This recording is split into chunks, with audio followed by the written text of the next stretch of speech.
Story you got for you today is gonna be really one of the part of the titles of the book that I'm working on. It'll be the first part, and then another will be the ending. So when you're going through the book, you're like, oh, okay, now I get what he's talking about when you see the title. But this story really started back in a Sunday school class that I had. Um, the teacher was walking in and she had a little bag with her, and I knew what was in the bag before she even got it out and was handing it to us. Because if you played outside enough, you know what rocks sound like when they're clinking together. And she had a little bag of rocks, but I mean they weren't just regular old rocks. Rocks had like little writings on them, little words, and she passed around whatever you got on yours. You got to keep it, and we went over what was on it, and there was like faith and peace, hope, love, prayer, and I pulled the faith one. But I wasn't really thinking about, hey, this is awesome. I got a little rock that I can look at, remind me of, and think of my faith and where it needs to be in God and in Jesus. And I was thinking about, yes, I got something to defend myself with, because me and my brother Alex used to get in a lot of rock battles and acorn battles. I mean, just chunking at each other. uh, so I was like, yeah, I get to defend myself. And I didn't win many of them battles. So Alex 2 years older than me, so he's a much better athlete than me, much stronger. So I was getting pegged all the time, getting beat down with rocks or acorns. But this one kind of sticks out the most of the battles that we had. It was me and Alex, and he had a friend over. We were all outside, we were playing, and Mom had told us to stay in the front yard so I can watch you better.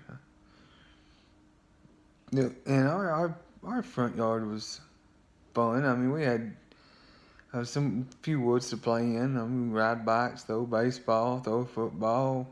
We had basketball, had trampoline we could mess around with.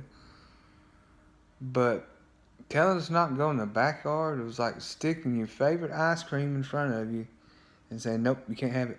You can't have a lick of this. Because that's how awesome our backyard was. I mean, you turn the corner as a kid and you hear, oh, it's just so amazing. Because we had a gravel pit, we had a little sandbox, we had a slide, we had two swings, we had a huge rope swing, we had a 2-story playhouse, and then we had a 2-story treehouse, and then the woods everywhere to play. So, I mean, how can you tell a kid not to go back there? But Mom was just looking out because she was wanting us to be able, she could look at us better and keep its eye on us better. So we were outside playing. Eventually, we gave in to the temptation. We was like, yeah, we can sneak back there. We'll be alright. We'll sneak back there. So we sneak on back into the backyard and we're playing around. And you know what I said was back there? A gravel pit. So you know what's fixed to start happening. Yep, gravel's fixed to start flying. So we're chunking rocks and chunking gravel at each other and just pegging each other. And it quickly becomes 2 against 1. You can guess who the odd man now is? Yep, that's me. So now I'm getting pegged by 2 people.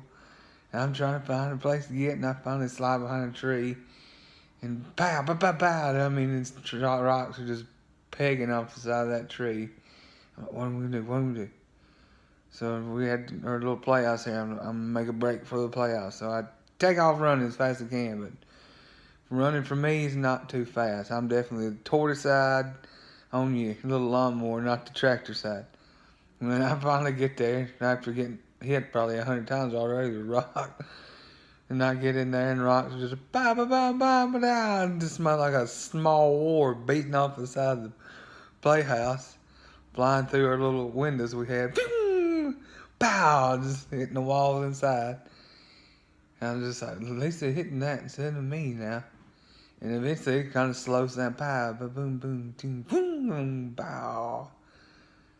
And then it quits. I'm like, ooh, something's fixing to happen. Why are they not chunking rocks at me no more?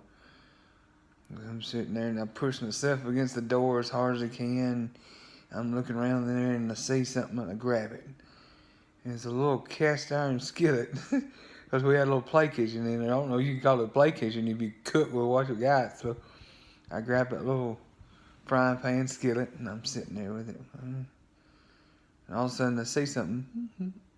It was kind of peekabooing through the window beside me to the right. I'm like, what is that? What are they going to chunk in here on me?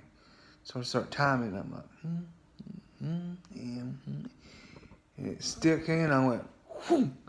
And I swung that little skillet. And if you ever work with pots and pans enough, you know what stuff sounds like when you hit something hard. So I swing it, and all of a sudden, boom! Hit something. I'm like, ooh, that was pretty hard. And then all of a sudden I hear, wah! I'm like, oh, this is not good. And I pull open the door, look, and I see my brother running around. Blood just pouring down, him holding his mouth. I'm like, yeah, this is not good. So we had to run inside, and Alex steadily bleeding. And Mom's like, what in the world's going on? What happened? So we had to tell on ourselves like a bunch of dummies. We were telling ourselves, and then it turns into sorrow and stuff. Yep, that's what you get for being stupid and going to the backyard. And so Alex gets cleaned up, and she throws a little Band-Aid on his lip, so he had a little Band-Aid on his lip for the longest time. And if you've ever seen my brother without a mustache, you know now why he's got a scar right there. It's from a little frying pan cast iron skillet to the face. I just thank God I didn't break his teeth up too bad or anything like that. And he had to wear that poor Band-Aid forever, looking like a goober. But, you know, I said I didn't win many of the battles. But funny thing is, we didn't have too many battles after that. Or I don't think we had any at all. So we can say, I didn't win the battle, but I sure did win the war. Hope y'all enjoyed that one.